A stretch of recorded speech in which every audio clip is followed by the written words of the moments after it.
అందరికీ నమస్కారం. ఉషోదయ ఛానల్ కి స్వాగతం. ముందుగా ఓం శ్రీ మాత్రే నమః అని కామెంట్ పెట్టి లైక్ చేసి మా ఛానల్ ని సపోర్ట్ చేసి సబ్స్క్రైబ్ చేయండి ఫ్రెండ్స్. హిందూ మతంలో సంకటహర చతుర్థికి విశిష్ట స్థానం ఉంది. శ్రావణ మాసంలో వినాయక చతుర్థికి గొప్ప ప్రాముఖ్యత ఉంది. ఈ ప్రత్యేకమైన రోజు గణేశుడిని పూజించడానికి చాలా పవిత్రమైనదిగా పరిగణించబడుతుంది. వినాయక చతుర్థి రోజున గణపతిని ప్రత్యేకంగా పూజించడం ద్వారా భక్తుల కోరికలు నెరవేరుతాయి. జీవితంలో ఆనందం, సమృద్ధి, శ్రేయస్సు లభిస్తుందని నమ్మకం. అంతేకాకుండా కెరీర్లో అడ్డంకులు తొలగిపోతాయి. అన్ని బాధల నుండి విముక్తి పొందుతారని విశ్వాసం. పంచాంగ ప్రకారం శ్రావణ మాసంలోని శుక్లపక్ష చతుర్థి తిథి ఆగస్టు 7వ తేదీ రాత్రి 10:05 గంటలకు ప్రారంభమై ఆగస్టు 8వ తేదీ అర్ధరాత్రి 12:36 గంటలకు ముగుస్తుంది. అటువంటి పరిస్థితిలో వినాయక చతుర్థి ఉదయ తిథి ప్రకారం శ్రావణ మాసంలో ఆగస్టు 8న మాత్రమే జరుపుకోవాలి. వినాయక చతుర్థి రోజున పూజకు 2:40 శుభముహూర్తం ఉంది. వినాయక చతుర్థి రోజున ఉదయం 11:07 నుండి మధ్యాహ్నం 1:46 వరకు పూజలు నిర్వహిస్తారు. ఈ సమయంలో గణేశుడిని పూజించాలి. శ్రావణ మాసంలోని సంకటహర చతుర్థి చాలా ప్రత్యేకంగా పరిగణించబడుతుంది. ఎందుకంటే ఈ రోజున 1 కాదు 2 కాదు 3 శుభయోగాలు ఏర్పడనున్నాయి.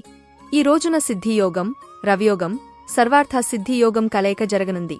వినాయక చతుర్థి రోజున సర్వార్థ సిద్ధియోగం మొదట ఏర్పడుతుంది. అటువంటి పరిస్థితిలో ఈ రోజున ఉపవాసం ఉండడం, పూజలు చేయడం ద్వారా విశేష ప్రయోజనాలను పొందుతారు. వినాయక చతుర్థి రోజున ఉదయం నుంచి మధ్యాహ్నం 12:39 గంటల వరకు శివయోగం, ఆ తర్వాత సిద్ధయోగం ఏర్పడుతుంది. యోగా అభ్యాసకులకు శివయోగ ఉత్తమమైనదిగా పరిగణించబడుతుంది. ఉపవాసం రోజున రవియోగం కూడా ఏర్పడనుంది. ఉదయం 5:47 నుంచి 11:34 గంటల వరకు రవియోగం ఉంటుంది. సంకటహర చతుర్థి రోజున గణేశునికి దర్భలను సమర్పించండి. పూజా సమయంలో మోదకాలు లేదా లడ్డును సమర్పించండి. ఇలా చేయడం వల్ల జీవితంలోని అన్ని కష్టాలు తొలగిపోతాయని నమ్ముతారు.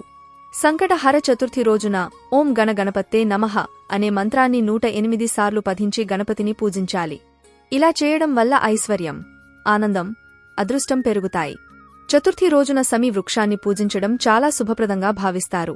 గణపతికి జమ్మి ఆకులను నైవేద్యంగా సమర్పించడం ద్వారా అన్ని దోహకాలు, కష్టాల నుండి ఉపశమనం పొందుతారు. జీవితంలో ఆనందం, సమృద్ధి, శ్రేయస్సు లభిస్తుంది.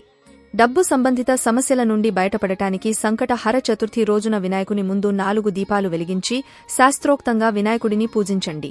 దీంతో భక్తులకు త్వరలో రుణ విముక్తి కలుగుతుంది. సంకటహర చతుర్థి రోజున గణేశుని ఆశీర్వాదం కోసం ఉపవాసం ఉంటారు.